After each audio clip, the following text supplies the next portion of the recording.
اللهم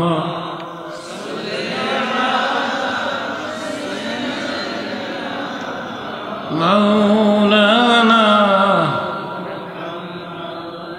وعلى آل سيدنا مولانا হাদিস শরীফে আছে পৃথিবীর যে কোনো প্রান্ত থেকে আমার উম্মত নরনারী আমি নবীর নামে একবার দুরূদ পাঠ করে সেকেন্ডের মধ্যে ফেরেশতার মাধ্যমে দুরূদের আওয়াজটা মদিনাতে আমার রওজার ভিতরে আমার কানের গোড়ায় পৌঁছিয়ে দেওয়া হয়। আপনাদের দুরূদের আওয়াজ শুনে মনে হচ্ছে আপনারা ক্লান্ত, মনে হচ্ছে দুর্বল, মনে হচ্ছে সারাদিন রোজা রাখছেন। একটু আওয়াজ করে বলে আল্লাহ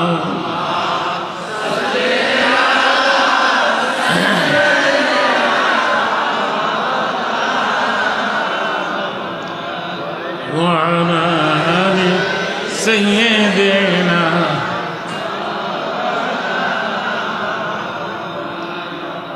मुझे कुछ मिले या ना मिले মোহাম্মদ মিলে। অর্থ কি? আমি পৃথিবীতে কিছু পাইলাম অথবা না পাইলাম, মুহাম্মদ সাল্লাল্লাহু আলাইহি সাল্লামকে পাইলাম। সুবহানাল্লাহর সাথে কারো দুশমনি নাই তো? यानी वो शै जो अल्लाह मिले। পৃথিবীতে কিছু পাইলাম অথবা না পাইলাম, মুহাম্মদ সাল্লাল্লাহু আলাইহি ওয়াসাল্লাম পাইলাম, মুহাম্মদ সাল্লাল্লাহু আলাইহি ওয়াসাল্লাম যখন পাইলাম আল্লাহকেই পাইলাম। মহিলা মাদ্রাসার পক্ষ থেকে আমাকে দাওয়াত করা হয়েছে, আমি আগ্রহের সাথে দাওয়াতটা গ্রহণ করেছি শুধুমাত্র আপনাদেরকে দেখার জন্য। এলাকার অনেক লোকেরা নাকি বলতেছে যুক্তিবাদী মারা গেছে, যাতা লোকটারে মাইরা না।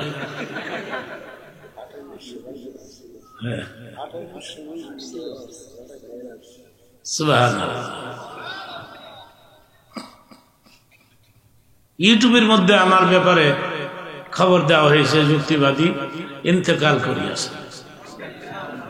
আমার জানাজা আরেক বেড়ার লাশ শোয়াইয়া আমার নামে চালাই দিছে।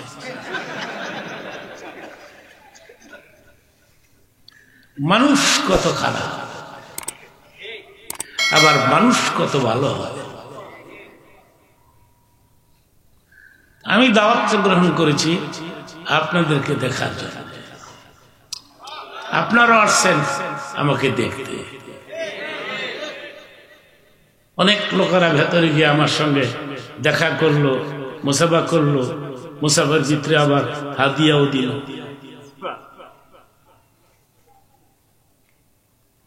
হাদিয়া দেওয়া সুন্নাত, লওয়া সুন্নাত।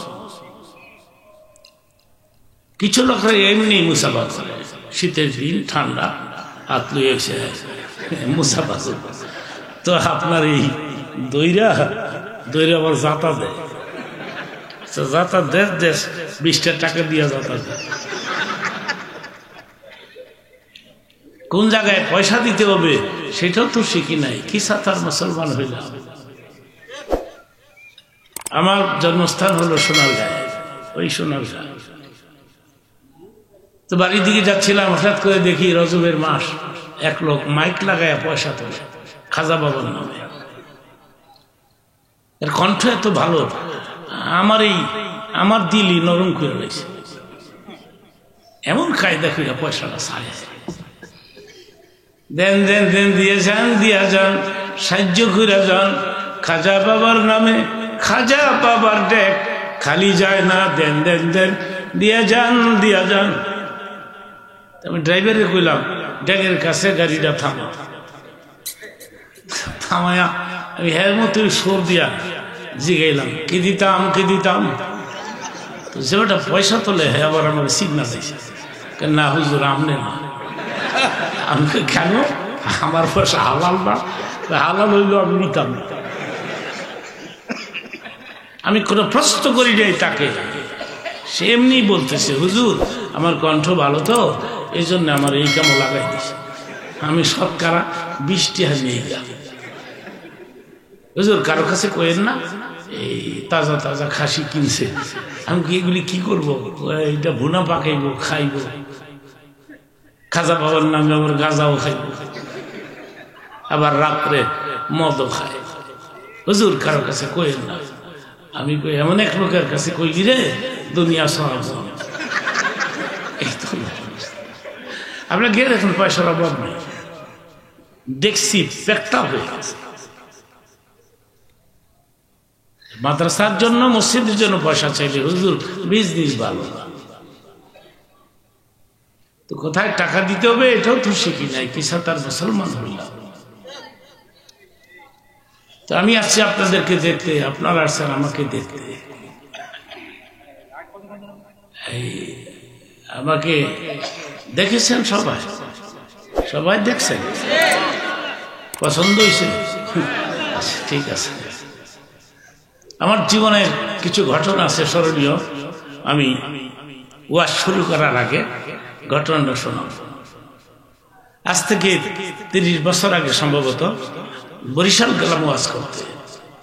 স্টিমারে ঘাটে যখন স্টিমার ঠেকবে তখন আমি দেখলাম 100-150 লোক নিশান হাতে লইয়া দাঁড়াই রয়েছে, আমাদের ওয়েলকাম দিয়া নিয়ে যাই, যুক্তিবাদী জিন্দাবাদ এগুলি কইব। আমি স্টিমার থেকে নেমে ওদের কাছে গেছি গা, কিন্তু তকবীর দেয় না, জিন্দাবাদ কয় না। আমার এই জায়গায় হুজুর যুক্তিবাদী আইছে। আমার জীবনের স্মরণীয় ঘটনা। তখন আমি একবারে নর্মাল চলতাম, একবারে নর্মাল, একটা সাদা লুঙ্গি, একটা কানি কাটা পাঞ্জাবি, আর একটা চোখা টুপি সাদা। এদের একটু কাটিং ফাটিং ধরছি, সবাই জন ধরে আমিও ধরছি। চিন্তা করে দেখছি কাটিং না ধরলে দাম দেয়। আর একটা বলবো, 1 মিনিট লাগবে। কাপাসিয়াতে নদীর উপরে তখন ব্রিজ ছিল না, নদী, এটাও 20-25 বছর আগের কথা। ব্রিজ ছিল না, নদীর ওপারই আমার ওয়াজ। নদীর ঘাটে মাঝি মাল্লারা বসে থাকে, লোক গেলেই কয় স্যার আমার নৌকায়, স্যার আমার নৌকায়। এক মাঝি আমারে দেয়া কয় হুজুর আমার নৌকা আসে। তো মনে মনে ভাবলাম এবারে যেন হুজুর কয় একটা তুই উঠবি। ওইটা বললাম মাঝি ভাই নৌকা ছেড়ে দেয়, পুরা পয়সা আমি দিয়ে দিব। নদীর মাঝখানে যখন গেছে আমি বললাম মাঝি ভাই নদীর এপার কি ওয়াজ নেই? কয় বিরাট ওয়াজ তো আজকাল। কেডাই গো? কয় যুক্তিবাদী আইব। তো আমি বললাম যুক্তিবাদী তুমি দেখছো? না আমি আজকেই দেখবো, ওখানে যাবো, এটা আমার লাস্ট ট্রিপ। মিজাজটা কিরকম খারাপ লাগে, এই তো হলো অবস্থা। আমি বললাম আচ্ছা ভাই মাঝি ভাই আমি যদি যুক্তিবাদী হই আপনি মানতেন না? কয় হুজুর আপনি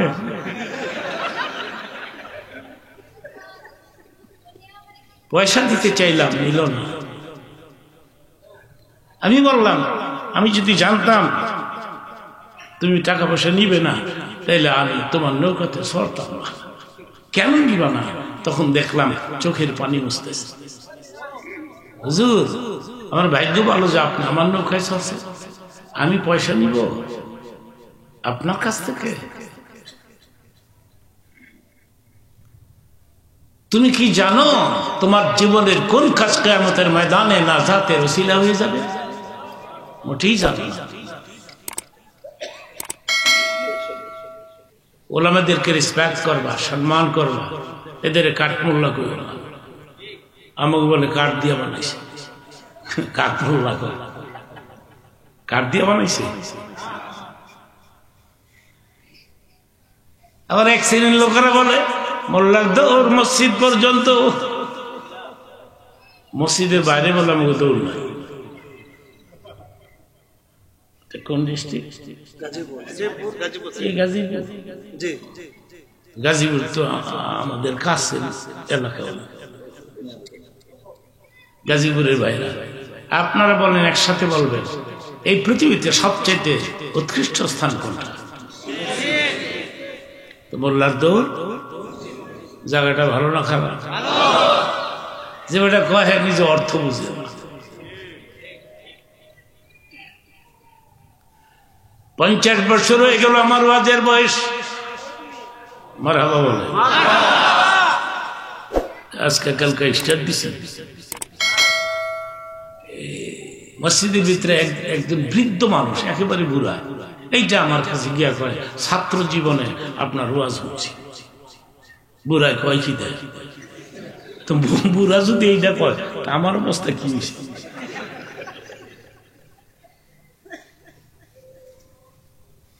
মৌলানা বলছে না হুজুর যে এই বয়সে কথা বলতে পারে এটাই তো বেশি। হাদা মিন ফজলে রাব্বি, তার মেহেরবানি। যাদের সাথে ওয়াজ করতাম কেউ নাই, কেউ নাই। থাকলে নাম বলে। একজন যাওয়া আছে, ও বেটা জেলখানার। আমি নাম বলছি, আপনি কেন নাম বলতে গেলে?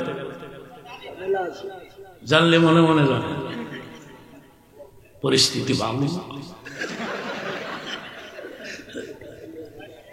এই জেলখানার আমি ডরাই।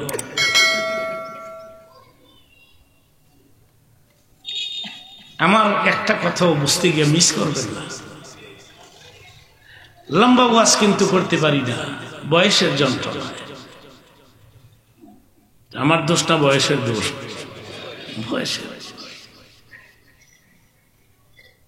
যে যেখানে আছেন সেখানেই থাকবেন। আমার মন বলতেছে প্রোগ্রামের মুনাজাত কবুল হয়ে যাবে।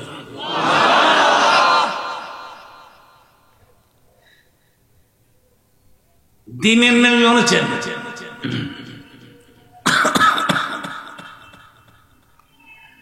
40 জন মানুষ একত্রিত হয়ে যদি জিকির আজকার করে, তওবা করে, মুনাজাতের মধ্যে কান্দে, নবী বলেছেন 40 জনের ভেতর থেকে আমার আল্লাহ একজনকে ওলি আল্লাহ বানায়া ওই লোকটার খাতিরে বাকি 39 জনের জীবনের গুনাহ খাতা মাফ করে দেয়।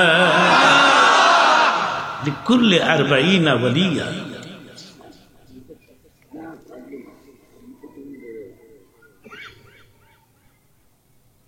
আমরা মুনাজাত দিয়ে যাব, বলেন ইনশাআল্লাহ।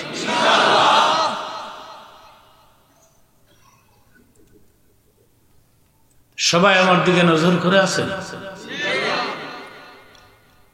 একটা হাদিসের অর্থ করি, এরপরে দেখবো কত জোরে সুবহানাল্লাহ কইতারে। রেডি?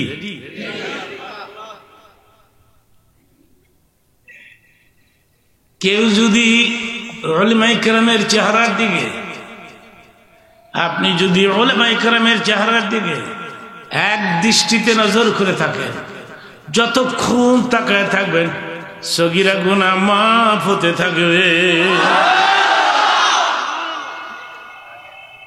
হুজুরদের চেহারার দাম কত দেখেন। কেন? এদের বুকের মধ্যে কোরআনের এলেম আছে। একটা কাপড়কে 2 পিস করে 2 টুকরা করে, একটা দিয়া কোরআনের গিলাপ লাগাইলেন, আরেকটা দিয়া আপনার টেলিভিশনের গিলাপ বানাইলেন। কোন গিলাপটার দাম বেশি? কেন? এটা কোরআনের পার্শ্বে চলে আছে। যেহেতু হুজুরের মুখের মধ্যে ইলমে দ্বীন আছে, ইলমে কোরআন আছে, সেই জন্য তার চেহারা মূল্য অনেক বেশি। আচ্ছা আপনারা বলেন, আমি শুনবো, কদরের রাতের এত দাম কেন? কোরআন নাজিল হয়েছে, লাইলাতুল কদর খায়রুম মিন আলফি শাহর। 1000 মাস ইবাদত করলে যে সওয়াব হবে, ওই একটা রাত ইবাদত করলে তার চেয়ে বেশি সওয়াব। এটা রাতের মূল্য না কোরআনের মূল্য? আমি কি আমার কথাবার্তা বুঝাতে পারতেছি? কষ্ট হচ্ছে না? চট্টগ্রাম ওয়াজ করতে গেলে চিরগঙ্গের লোকেরা যখন ওদের আঞ্চলিক ভাষায় কথা বলে, আমার মনে হয় একটা যুদ্ধ চালু হয়েছে, বুঝি না। আবার যখন সিলেট যাই, সিলেটের মানুষ ওদের দেশীয় ভাষায় যখন কথা বলে মনে হয় আরেকটা যুদ্ধ চালু হয়েছে। বলে ফেলি আধা মিনিটে। জীবনের প্রথম সিলেট গেলাম ওয়াজ করতে, দুপুরের সময় খাবার দিছে, তরকারির মধ্যে কিছু তরকারি হয়েছে ঝোলওয়ালা ভিজা আর কিছু হয়েছে ভুনা শুকনা। বাড়িওয়ালা আমারে কয় তার দেশীয় ভাষায়, শুকনা গু খাইতা না ভিজা গু খাইতা? কয় কি রে?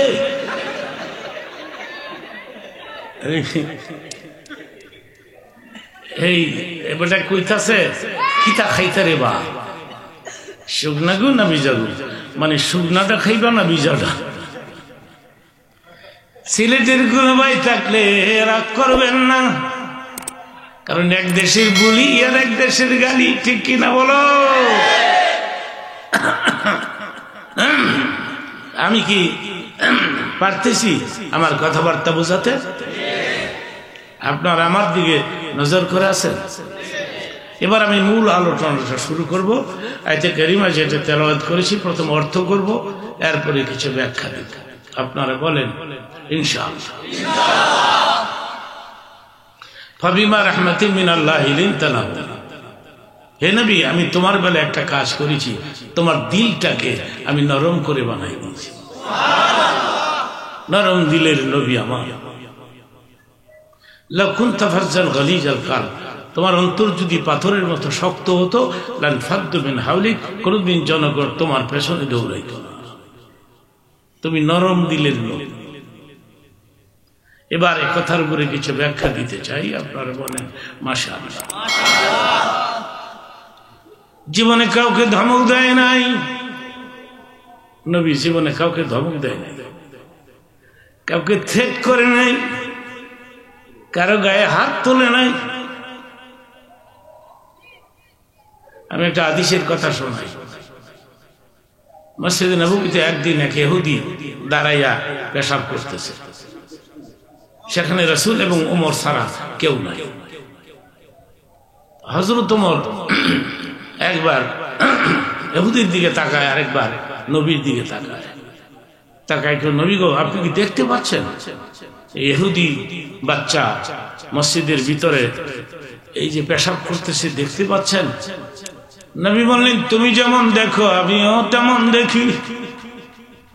আপনার মেজাজ খারাপ হয় না? না তো। হুকুম দেন, একটা থাপ্পড় দিব, জীবনে মেরো না।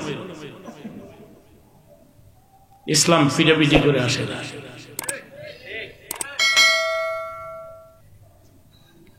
বলেন আমার ল্যাট্রিন ফিনিশ, পেশাব শেষ। ওমর রে, পেশাব ওর আরামের কাজ। যে বেটার পেশাব হয় না, হেরে গিয়ে জিগানকার পেশাবের দাম কত? হাসপাতালে ভারতের প্রধানমন্ত্রী, ও বেটার যদি পেশাব একটা পায়, এরপরে ডাক্তার যদি বলে আপনি এই দায়িত্বটা বাদ দিয়া দেন, পেশাব বার করে দিই, এই কইব আমি সব বাদ দিলাম, পেশাব বার। ঠিক কিনা বলো বাবারা? যুবকদের সংখ্যা মাহফিলে বেশি, চিল্লায় বলো মারহাবা। আর আমি বুঝদারি না, যে কোনো দেশে যাই, ইয়াং সোসাইটি যুবকগুলো আমার নাম শুনলে বেশি আসে। এরা আমারে লাইক করে, ভালো লাইক মানে পছন্দ। আর মহিলারা যদি শোন তারে অরিজিনাল যুক্তিবাদী, জামাই না করে, কয় না করলে কি আমি দড়ি ছিড়ালাম, আমি যাবো হুজুরের ওয়াজ। বহু মহিলা ক্যাসেটে আমার ওয়াজ শুনে নামাজি হয়ে গেছে, সুবহানাল্লাহ বলো। কতক্ষণ ধরে কিন্তু আমি কথা বলতেছি, আরো কিছুক্ষণ বলবো, কিন্তু মুনাজাত না দিয়া যায়। আপনাদের এইসব এলাকায় মুনাজাত আছে তো নাকি? না বিদায় করে দিছে? ফরজ নামাজের পরে সম্মিলিত মুনাজাত, এটা নাকি বেদাত। আমি আহলে হাদিসের ভাইদের বলছি, গালাগালি আমি পছন্দ করি না। কিছু বক্তারা বলতেছে আহলে হাদিস না আহলে খবিস, আমি এই কথা বলতে রাজি না। খবিস শব্দের মারাত্মক অর্থ, আহলে হাদিসের ভাইরা আপনারা কেন বিভ্রান্তের সৃষ্টি করতেছেন? হাত তুললে ক্ষতি কি? পয়সা লাগে? হ্যাঁ, তো ওজন 2 মণ ওজন, তো এইটা উড়াইতে না করেন কেন? হাত কার দরবারে উঠাচ্ছি? এগুলি কইরেন না। ওদের কাছে মোনাজাত নাই, দুরূদ শরীফ নাই, পাগড়ি নাই, টুপি নাই, সুন্নত না পড়লেও চলে, নফলের তে প্রশ্নই নেই। এই জন্য ওদের ইসলামের নাম রাখছি আমি নাই মার্কা ইসলাম। ওদের ইসলামে কিচ্ছু নাই। ছোট্ট করে বলি, এক লোক বাজার থেকে একটা ফুল প্যান্ট আনছে, ফুল প্যান্টটা বড় হয়, লম্বা। স্ত্রীর কাছে গিয়া কয়, বিবি রে, ভুলের যন্ত্রণায় ফুল প্যান্ট কিনা লাইছি, নিচে তা কাইটা দি তার বা কাই বুড়া মানুষ সই দিয়ে কিনা মেয়ের কাছে যাও। মারে, তুই পারবি? আমার পরীক্ষার সামনে ভিজি, ভাবির কাছে যাও। বৌমা, তুমি পারবা? বৌমা কয়, কাজ করবো নিয়ে ব্যস্ত, তো কেউ কাটে না। ও বেটা, আপনার ফুল প্যান্টটা বাস কইরা তাকিয়ার মধ্যে থুয়ে দিছে, তুইয়া ঘুমাই দিছে। স্ত্রী কয়, বুড়া বয়সে একটা হুকুম দিছিল, কথাটা রাখি নাই, যাই কিছু কাইটা থুয়ে। ও ফিটি গিয়া কাটছে 4 ইঞ্চি। মেয়ে বলে, আব্বা একটা অর্ডার দিছে, কথা রাখি নাই, যাই রে কাইটা থুয়ে। মেয়ে গিয়া কাটছে আরো 4 ইঞ্চি। পুত্রবধূ বলে, শ্বশুর একটা হুকুম দিছে, রাখি নাই, যাই রে কাইটা গিয়া। এখন ওই বেড়ি গিয়া আরো 4 ইঞ্চি, 3 4 12 ইঞ্চি কাটছে। ওরা গিয়ে ঘুমাই দিছে। বেটা সকালবেলায় ঘুমোতে দেয়, এইটা ফুল প্যান্ট না, হাফ প্যান্ট হয়ে গেছে। তো টুপি নাই, পাগড়ি নাই, দুরূদ শরীফ নাই, সুন্নত নাই, নফল নাই, সবই যদি কাটো, তাহলে তোমাদের ইসলামের নাম রাখলাম আমি হাফ প্যান্ট মার্কা ইসলাম।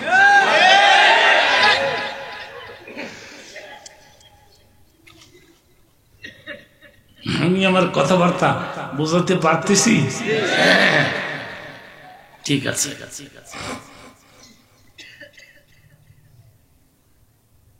দাবি গো, আপনি হুকুম দেন, এই লোকটার বাঁচার অধিকার নাই, আমি এখনই তাকে খুন করব।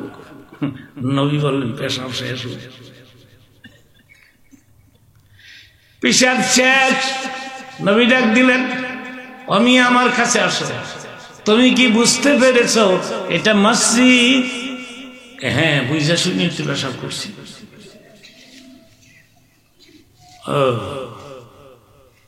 যাও, আমি মাফ করে দিলাম।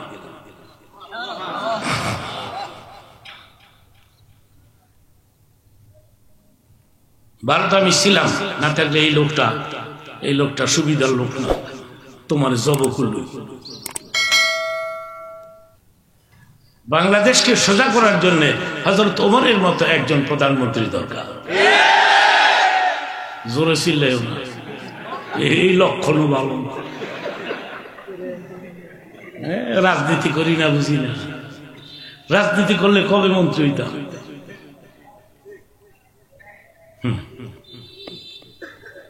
চিল্লানি হই না, পরে আবার পুলিশ আইতা। হযরত ওমরকে আমি বাংলাদেশে যাবো না। কি লেগা? যে দেশে স্বামী স্ত্রীরে যাব বিরলে, স্ত্রী স্বামীরে যাব, নিশাগ্রস্ত হয়ে নিজের মেয়ে মা বাবাকে যাব। এই দেশে আমি যাইতাম না, আমিও সোজা করতাম। দেশের অবস্থা এত খারাপ হয়ে গেছে। স্বাধীনের পরে যদি ওয়াজ নসিহত না হইতো, এদেশের মানুষ সব জানোয়ার হয়ে যেত। এই যে দেখেন, ইয়াং সোসাইটি যারা যুবক বাবারা আসছে, এরা ওয়াজ শুনতে শুনতে শুনতে শুনতে নামাজি হয়ে যাচ্ছে। এই যে দেখেন, অনেকের মাথার টুপি নাই, অনেকের মাথাতে টুপি দেই না। আচ্ছা, আপনাদের এইসব দেশে একটা টুপির দাম কত? 25,000 টাকা। 25 টাকা? তাহলে টুপি কেন না কেন বাবারা? টুপি ছাড়া ওয়াজ শোনা জায়েজ আছে, টুপি ছাড়া নামাজ পড়াও জায়েজ আছে, কিন্তু টুপি রাসূলের সুন্নাত কিনা বলো? একটা টুপি কিনবা, টুপির দোকান দেখছি আমি আসার সময়। তুমি একটা টুপি কিন না মাথা দিয়ে রাখতে যদি মনে করো মাথা ব্যথা করে, ওজন ওজন লাগে, তাইলে তুমি এটা পকেটে থুয়ে দাও। রাস্তাঘাটে মরে গেলে ফেরেশতা করবো, আল্লাহ তোমার বান্দার পকেটে টুপি পাইছি। একটা হাদিসের কথা শোনাই, ওয়াজ তো মনে থাকতো না এটা জানিওই, তো এই হাদিসটার কথা মনে রেখো। দিনের নবী বলেছেন, মানুষ মরে গেলে যেই রুমে থাকতো, মরার পরে ওই রুমে আল্লাহ ফেরেশতা পাঠায় দেয় কাগজ কলম দিয়া, আমার বান্দার কামরার মধ্যে কি কি জিনিস পাইলি একটা রিপোর্ট আমাকে দে। ফেরেশতা এসে দেখে টুপি, জায়নামাজ, তসবিহ, আর কি রয়েছে কোরআন শরীফ, হাদিস শরীফ। আল্লাহ গো এগুলি পাইছি। এখন আল্লাহ কি বলবে শোনেন, এরপরে সুবহানাল্লাহ কই এখন না। নবী বলেছেন এই রিপোর্ট পাওয়ার পরে আল্লাহ বলেন, ফারিস্তারে ফাফিরিশুহু ফিল জান্নাহ, আমার বান্দার কবরে জান্নাতে বিছানা বিছায়ে দে।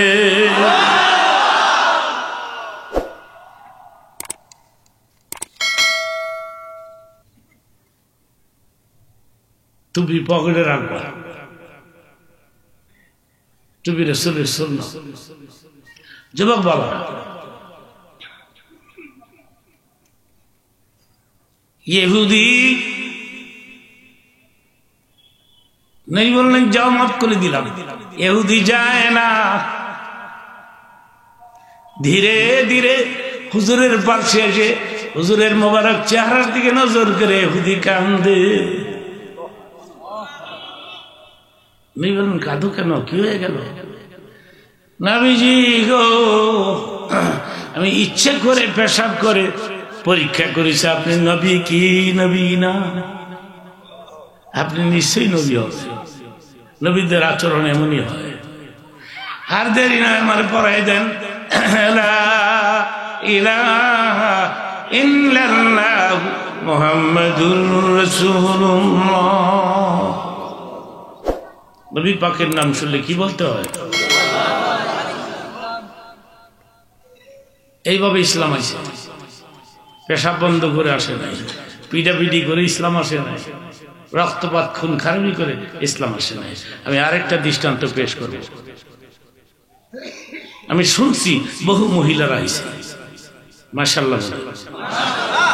একটা মহিলা মাদ্রাসার ওয়াজ আমি করতেছি। রাসূল আরবি সর্বমোট 11টি বিয়ে করেছেন, আলহামদুলিল্লাহ বলে। অন্য কিছু বলা যাবে? কিছু বলা যাবে? কয়দিন ধরে একটু ঠান্ডা লাগছে, লাগবে না কেন, রিল্যাক্স নাই তো। গতকালকে কোথায় ছিলাম? টাঙ্গাইল। তারপরে সখীপুর ওয়াজ।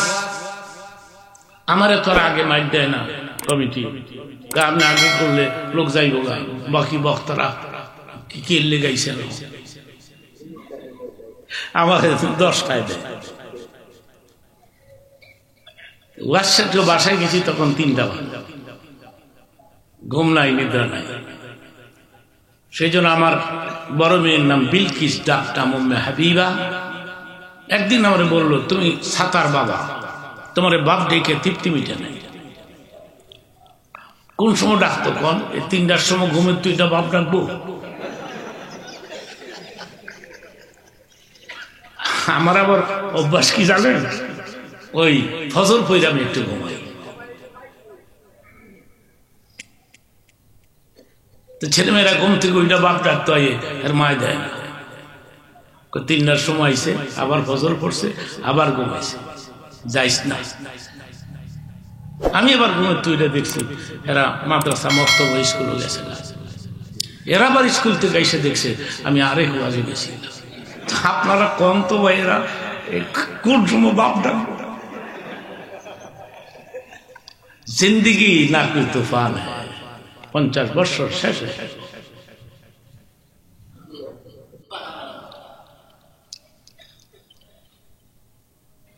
সপ্তাহে একদিন রিল্যাক্স নিলে, বিশ্রাম নিলে বন্ধু বান্ধব ফোন করে, হুজুর ওয়াজ করা লাগতো না, খালি নামটা দিন পোস্টার।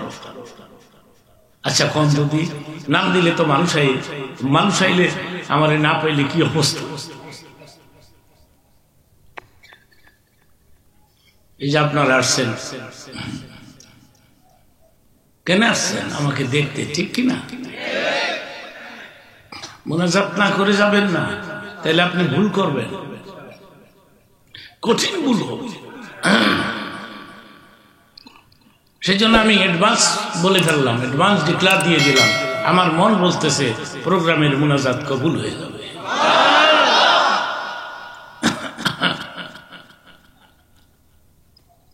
আমাদের নবী সর্বমোট বিয়ে করেছেন 11টি। চিৎকার মেরে একসাথে বলেন আলহামদুলিল্লাহ। আপনারা পারবেন 4টা করে, আপনারা 4টা বিয়ে করতে পারবেন। মহিলারা বলবো এই ওয়াজের দরকার নাই,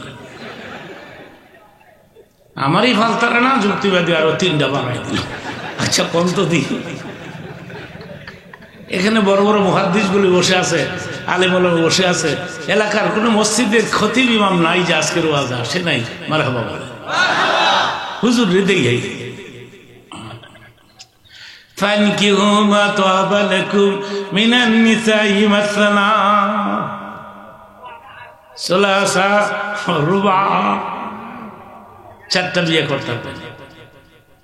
4টা বিয়ের জন্য কিছু কন্ডিশন আছে। নাম্বার 1, স্বাস্থ্যগত যোগ্যতা থাকতে হবে, 4 বিবিকে মুগ্ধ রাখতে হবে, 4 বিবিকে মুগ্ধ রাখতে হবে, অর্থনৈতিক অবস্থা ভালো হওয়া লাগবে, ফাইনান্সিয়াল পজিশন ভালো হওয়া লাগবে, 4 বিবির আলাদা 4টা ঘর বানাই দিতে হবে, নাকি এক রুমও 4টা লয়ে ঘুরে থাকবে? তবে কেমনে বিয়ে করবে?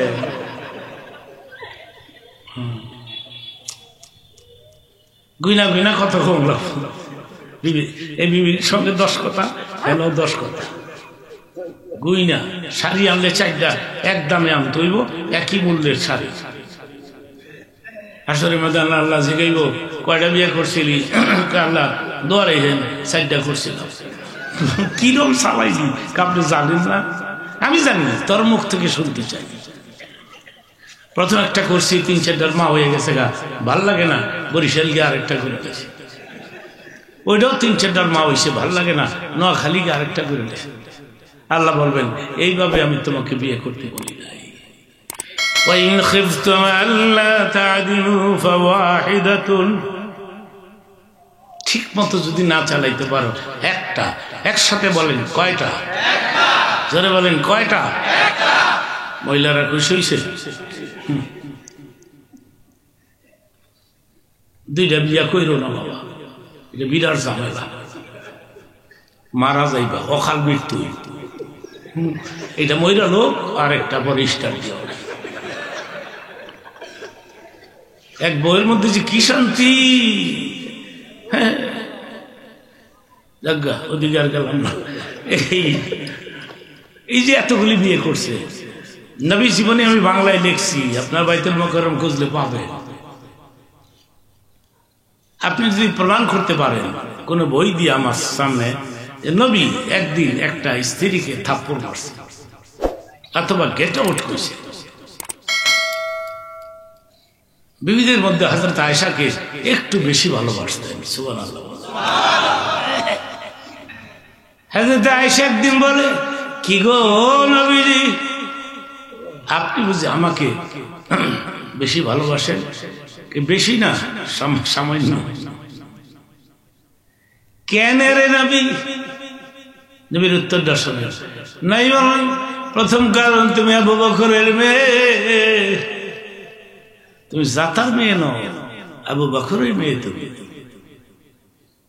সেকেন্ড কারণ তোমার বয়স অল্প। মক্কাতে নবী 3টি বিয়ে করেছেন, খাদিজাতুল কুবরা, হযরতে সাউদা, হযরতে আয়েশা। খাদিজার বয়স 40, সাউদার বয়স 60, হযরতে আয়েশার বয়স তখন মাত্র 7 বছর।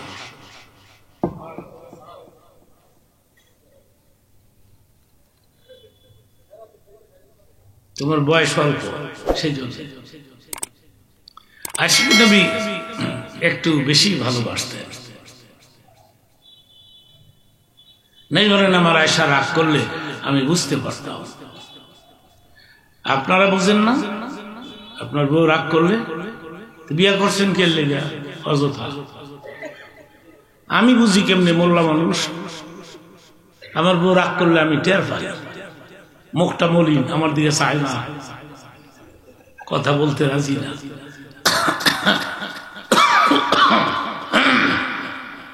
তখন আমি 500 টাকা একটা নোট সামনে খালি ঘুরাই। মিথ্যা কথা আমি বলি না তো। আমি পীর জাদা মানুষ, আমি কিন্তু পীরের বাচ্চা। হ্যান্ডবিলে লেখে নাই পীর জাদা, কিন্তু আমার আব্বা পীর ছিলেন, আল্লাহর ওলি ছিলেন। মিথ্যা বলি না আমি। ওই 500 টাকার নোট ঘুরাইলে মুসকি আসবে, সব ঠান্ডা। ওয়াজ কইরা এই যে মানুষ আমার হাদিয়া দেয় না, ইনভাবের ভিত্তে প্যাকেট কইরা, ওইটা আমি গুনি না, রাত্রে নিয়ে বেগমের কাছে দিয়ে দিই। এই বেটি জীবনে যে কতটা মারছে হিসাব না। দেখেন আমি যা বলি খোলামেলা, আপনার এই মৌলবীর কাছে বিয়া বইতে চান মেয়েরা, মৌলবীর কাছে বিয়া বলি যে কি শান্তি রে।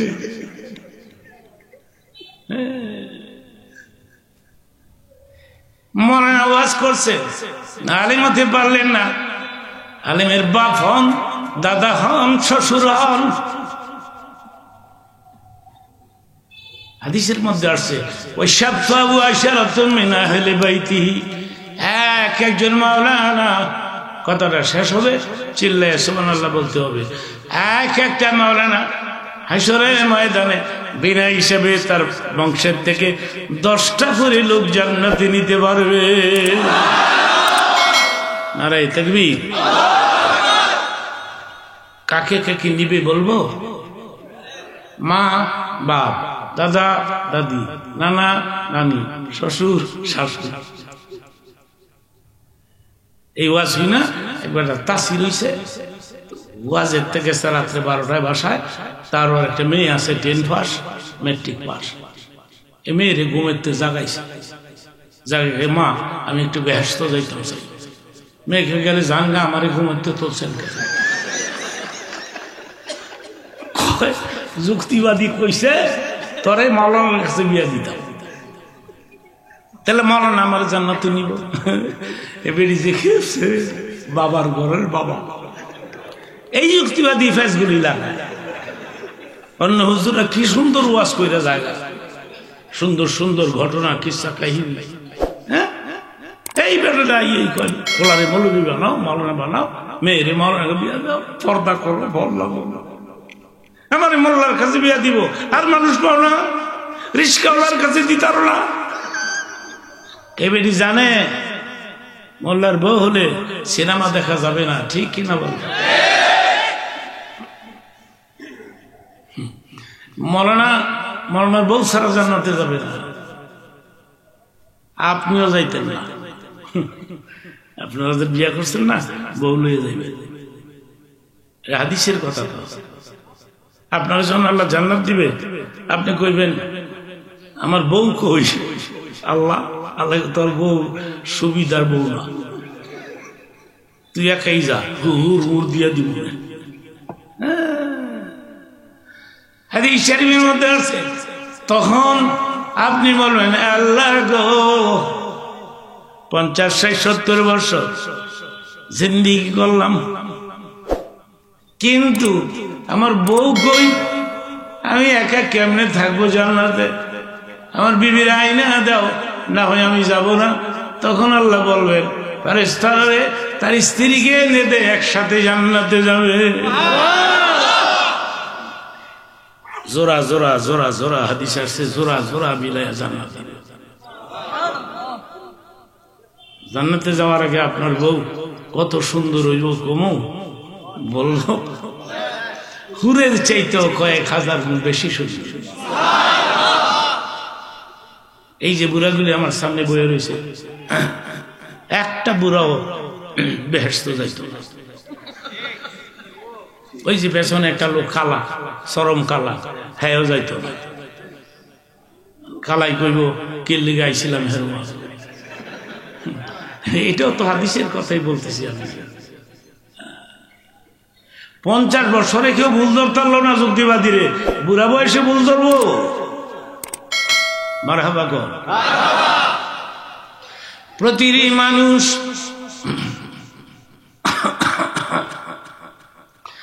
22-23 বছরের যুবক হবে জান্নাতে যাওয়ার আগে। 100 হাত লম্বা হবে প্রতিটি মানুষ।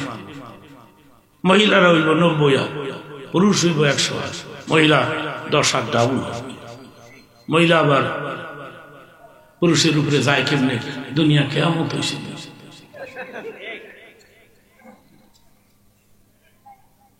এক বাপ পোলার বিয়া করেছে, পোলা বেটে বউ লম্বা। গ্রামের লোকেরা ভুল করছেন, বউ লম্বা।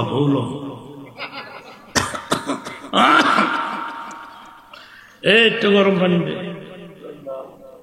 গরম পানি মানে চা দিতে দিছে। কি করা যায়? আপনারা দোয়া করেন যাতে আওয়াজটা ভালো থাকে। বলেন আমিন। رب اشرح لي صدري ويسر لي امري واحلل عقدة من لساني يفقهوا قولي। সবাই বলেন আমিন।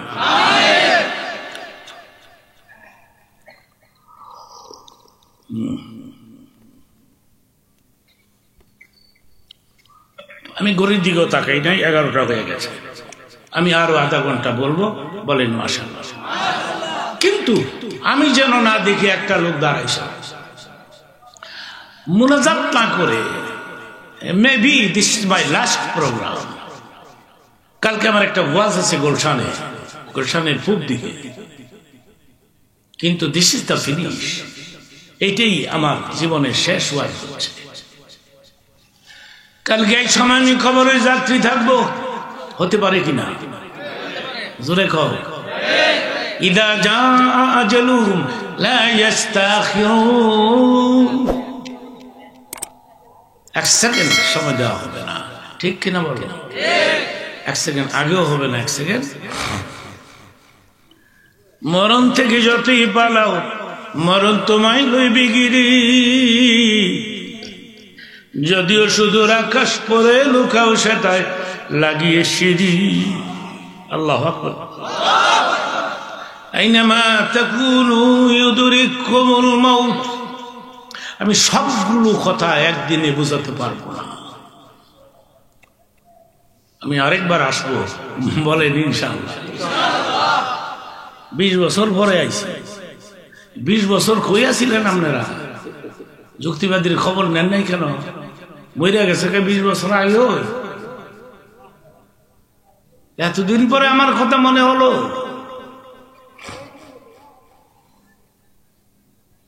আগামীতে যদি ময়দানে আরেকবার আসি, আপনারা খুশি নেবে যান।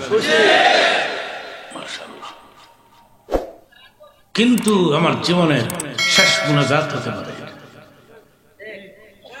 যুবক বাবারা, মুনাজাত না দিয়ে কেউ যাইবে না, কথাটা শেষ করতে চাই। পরে কি হলো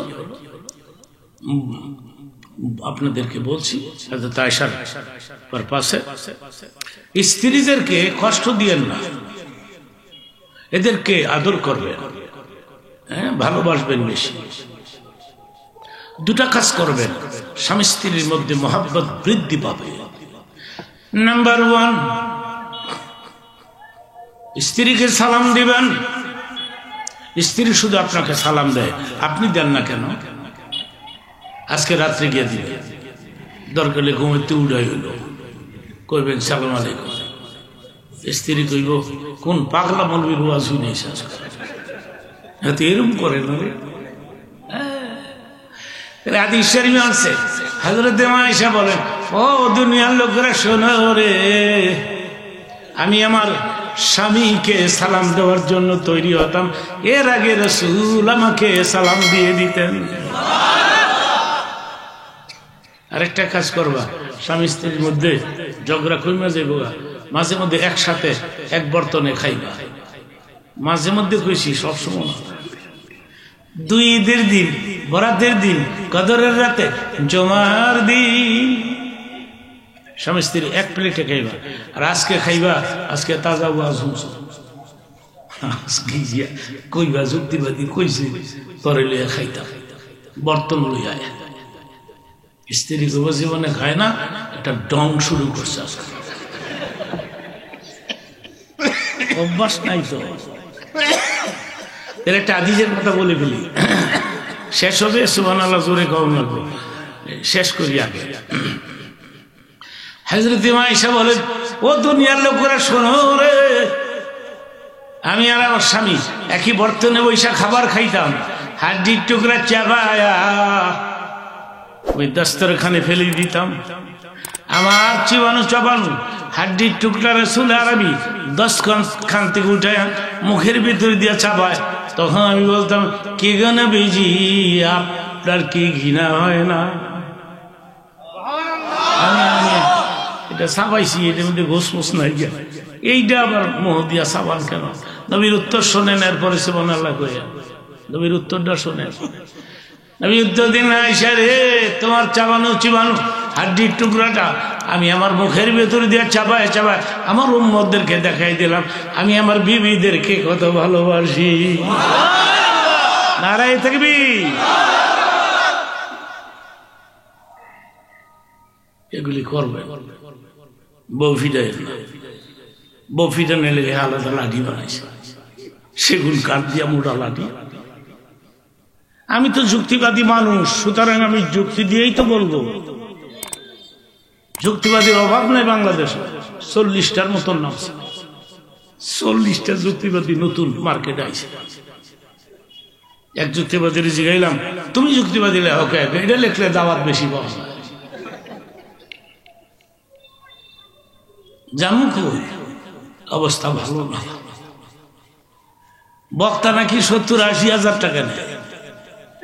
আপনি জিজ্ঞেস করেন, আমাকে দাওয়াত দিল ওই লোকটার নাম কি, নজরুলকে জিজ্ঞাসা করেন আমি কত টাকা ডিমান্ড করেছি। ডিমান্ড করি নাই, আমি খালি কইছি খেয়াল রাখি। চলে না এই কথা, চলে না? 80,000 টাকা লইয়া ওয়াজ হয়ে যায় না। এই সমস্ত বক্তাদের ওয়াজ শুনলে কোনো ফায়দা হয় না। মানুষের এত টাকাই হয়ে গেল না। লক্ষণ ভালো না। রাসূল বলে গেছেন কিয়ামতের আগে এগুলি হবে।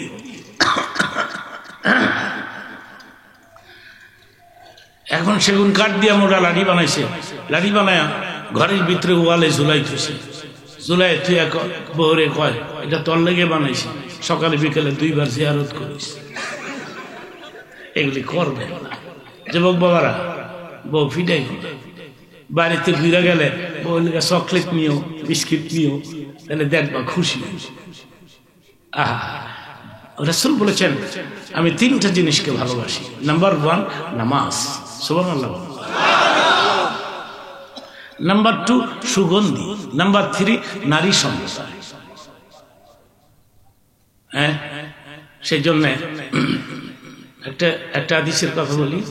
এই নবী বলছেন আমার আয়েশা রাগ করলে আমি বুঝতে পারতাম। লক্ষণ কি? মুখটা মলি, আমার দিকে চায় না, কথা কয় না।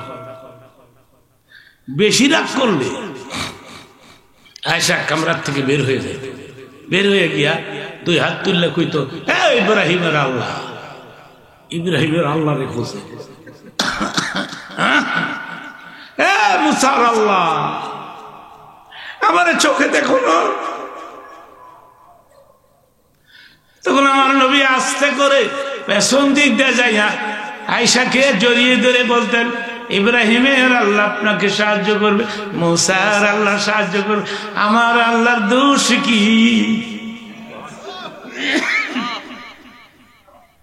তখন হযরত আয়েশা মুখটারে ঘুরাইয়া কপালটা নবী সিনার মধ্যে লাগাই দিয়া বলতেন, নবী গো, যদি আমি ইব্রাহিমের নাম নিয়েছি, মুসার নাম নিয়েছি, কিন্তু আমার অন্তর ভরেছে শুধু আপনার নাম।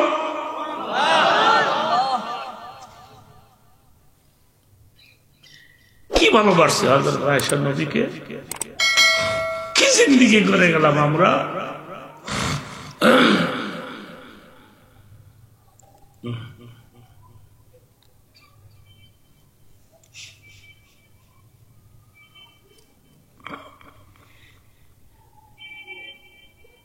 দিলকে নরম করে দিবেন, এখন মাথা লড়াবেন না। নবীর ইন্তেকালের 15 দিন আগে বারবার নবীর জ্বর হয়। বিবিদেরকে ডাক দিয়ে বলেন, বিবিরা আপনারা জানেন আমি এক একটা রাত এক একটা বিবিকে বন্টন করে দিয়েছিলাম। হ্যাঁ, আপনার আপত্তি না করলে আমি আর কারো কামরায় যাব না। দেখতে পাচ্ছেন না জ্বর হয়, আমি বাকি 15 দিন আয়েশার কামরায় থাকব। বিবিরা বলে, নবীগণ, নো অবজেকশন, নো কমপ্লেন, তবে প্রয়োজন হলে আমাদের নাম ধরে ডাকবেন, আসবো, সেবা করে চলে যাব। সব বিবিরা চলে গেলে হযরত আয়েশা বললেন, নবী গো, আপনি বুঝি আমাকে অনেক ভালোবাসেন? হ্যাঁ, 2 কারণে। তুমি আবু বকরের মেয়ে, তোমার বয়স কম। নবীর ইন্তেকালের দিন হযরত আয়েশার বয়স মাত্র 18 বছর। হ্যাঁ, সুবহানাল্লাহ বলো। কত বছর? 18 বছর একটা মহিলা। এটা থুইয়া নবী যায় না, রাসূল বিদায় নিচ্ছেন। আজকেই তিনি মারা গেলেন। হযরত আয়েশা কাঁদতে কাঁদতে অস্থির হয়ে পড়ে গেলে নবী ডান হাত বাড়ায় বলে, আয়েশা রে, তুমি এত বেশি কাঁদো কেন? কি হয়ে গেল? হযরত আয়েশা বলে, নবী গো, আমার বয়স মাত্র 18 বছর, আমাকে রেখে আপনি বিদায় নিতে যাচ্ছেন। আমি মদিনায় একা কেমনে থাকবো? আপনি বলেন আমি কেমনে থাকবো? কোথায় থাকবো? কার কাছে থাকবো?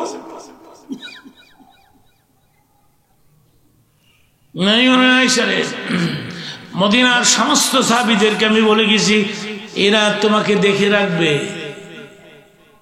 তোমাকে শ্রদ্ধা করবে, তোমার কথা মতো চলবে। সুবহানাল্লাহ। আয়েশা রে, মানুষের কাছে কালেমার দাওয়াত দিতে দিতে আমি ক্লান্ত হয়ে পড়েছি, আমি দুর্বল। বিদায় দাও আয়েশা, মদিনার মাটির নিচে আমি একটু রিল্যাক্স করব, একটু বিশ্রাম করব, একটু ঘুমাবো রে আয়েশা। তখন আল্লাহ ডাক দিলেন, জিবরিল রে। আয়েশা কাঁদে, আমার নবীও কাঁদে। এখনই যাইনি আমার নবীকে বলে দে, দুনিয়ার কোন নবীর পরিশ্রমে দিন পুরা হয় নাই। আমি স্বীকার করলাম, আমার বন্ধুর পরিশ্রমে দিন পুরা হয়ে গেছে। আল-ইয়াওমা আকমালতু লাকুম, নারায়ে তাকবীর।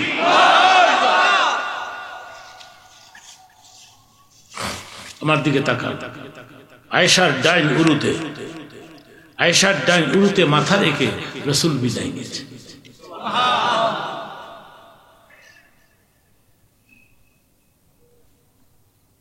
এদিকে মালাকুল মউত এসে গেছে, আজরাইল।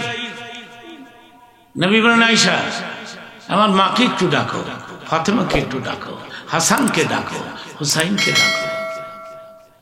ফাতেমা খবর পাইয়া 2 পোলা কোলে দৌড়ে আসে। কি গো বাবা, কি হয়েছে? নবী বললেন, মা রে, সাকরাতুল মাউত, মৃত্যু যন্ত্রণা, আমি কষ্ট পাচ্ছি একটু। কি মনে করলেন কথাটাকে? রাসূল যদি মৃত্যু যন্ত্রণা ভোগ করে থাকে, তাহলে তোমার আমার অবস্থা কি হবে? মারে, মৃত্যু যন্ত্রণা তোমাকে কষ্ট দেয়। মা, হুজুরের জীবনীতে আসছে, নবীর ইন্তেকালের দিন মহিলাদের মধ্যে 2 জন বেশি কেঁদেছিলেন, হযরত আয়েশা আর হযরত ফাতেমা। পুরুষদের মধ্যে দুইজন বেশি কেঁদে ছিলেন, হযরতে ওমর আর হযরতে বেলাল। আল্লাহু আকবার বলো।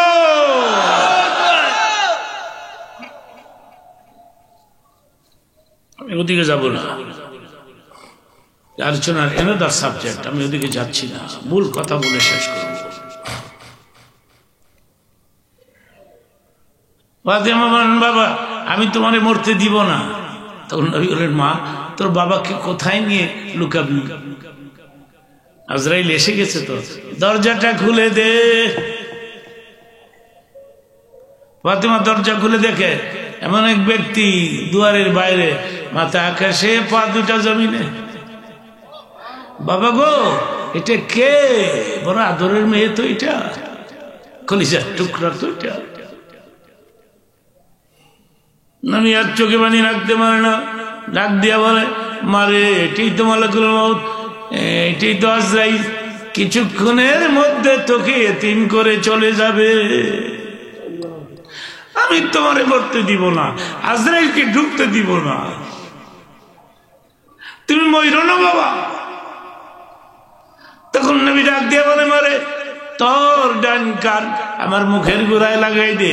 লাগাই দিলে বলে, নবী বলেন, মারে মদিনার মাটির নিচে আমি ঘুমাবো, একটু বিশ্রাম নিব।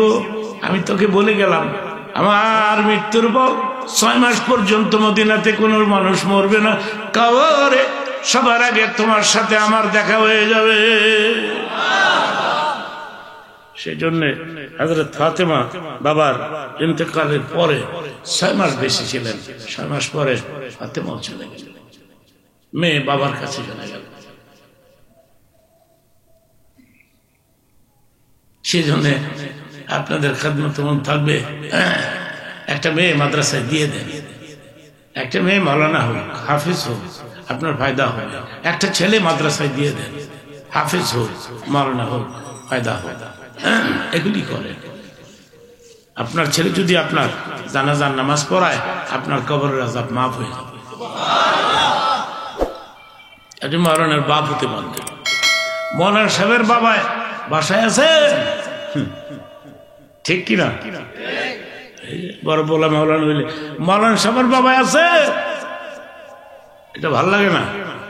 কথা কয় না? ঘুষখোরের বাবা আছে, কি হইল দুনিয়াটা?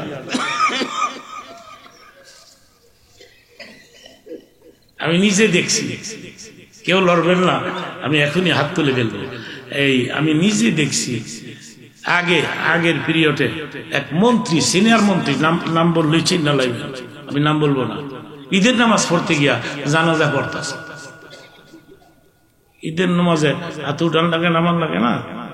ওই মন্ত্রী যে দৈরা রাখছে, আমি নিজে দেখছি, এই যে দৈরা রাখছে, এটা উড়ায়ও না, নামায়। মন্ত্রী কয়, যা করে খোদায়, জানাজা বইরা বাজ্যা মাছ। কি সাথে লেখাপড়া করাইছো গোরাড্ডি? আপনার ছেলেকে প্রথম কোরআন শিক্ষা দিবেন, মেয়েকে কোরআন শিক্ষা দিবেন। এরপরে যদি মাদ্রাসায় নাও পড়ান, ইংরেজি বাংলা পড়ান, প্রথম কোরআন ঢুকাই দিয়েছেন। আপনারা বলুন, একসাথে বলবেন। কেউ যদি খালি পেটে কাঁচা পেঁয়াজ খায়, এরপরে গলা পর্যন্ত পোলাও খায়, নাক পর্যন্ত মুরগার রান খায়, ডেকু রাষ্ট্রে কোনটা আসবে? আপনি আপনার ছেলের পেটের ভিতরে প্রথম কোরআন ঢুকাই দেন, এরপরে ইংরেজি বাংলা যা আছে সব ঢুকান। এই ছেলে ঢেকুর মারলে কোরআনের ঢেকুর মারবে। এ ছেলে কোনোদিন নাস্তিক হবে না, ঠিক কিনা বলো? এখানে আসার পরে মহিলা মাদ্রাসার শিক্ষক, অত্র এলাকার মসজিদের খতিব, ইমামরা, উলামায়ে কেরাম, মুহাদ্দিসিনে কেরাম যেভাবে আমাকে আপনারা ওয়েলকাম দিয়েছেন, স্বাগতম দিয়েছেন, আপনাদের ভালোবাসার কথা চিরস্মরণীয় হয়ে থাকবে আমার জীবনে। আমি কোনোদিন আপনাদেরকে বলতে পারবো না।